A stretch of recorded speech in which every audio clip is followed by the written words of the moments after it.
जय हिंद दोस्तों। इस वीडियो में क्लास 10th का बहुत ही महत्वपूर्ण टॉपिक सेंट्रल आइडिया देखने वाले हैं, जो कि है फायर एंड आइस, यानी दूसरे लेसन का फायर एंड आइस चैप्टर का सेंट्रल आइडिया देखने वाले हैं। तो इस चैप्टर का यानी इस पोएम का सेंट्रल आइडिया लिखने के लिए सबसे पहले हेडिंग बनाएंगे फायर एंड आइस, बीच में हेडिंग बना लेंगे। उसके बाद अगले लाइन से इसका सेंट्रल आइडिया केंद्रीय विचार लिखना शुरू करते हैं।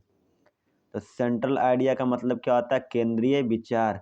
तो फायर एंड आइस यानी जो आग और बर्फ नामक चैप्टर है, फायर एंड आइस नामक चैप्टर है, इसका सेंट्रल आइडिया कुछ इस प्रकार से होगा। हमने लिखा the central idea of the poem fire and ice is composed bye popular poet Robert Frost.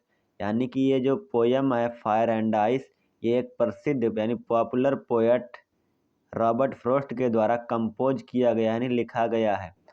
कहता इन दिस पोयम, इस पोयम में, इस कविता में, the poet refers to to prediction of how the world will end.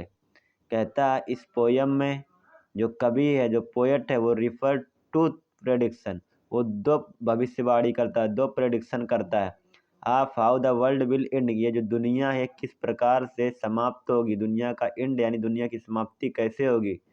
कहता है सम से it will and in fire.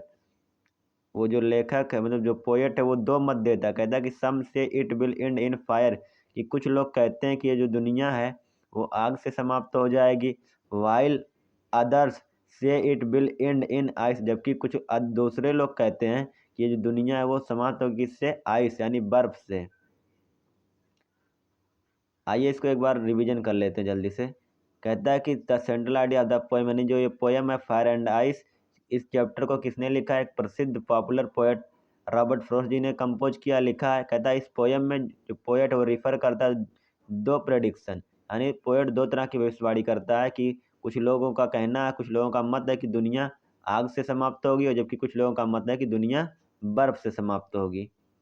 आप इसका स्क्रीनशॉट ले सकते हैं और बोर्ड एग्जाम में अच्छे से लिख सकते हैं तैयार करके। जय हिंद।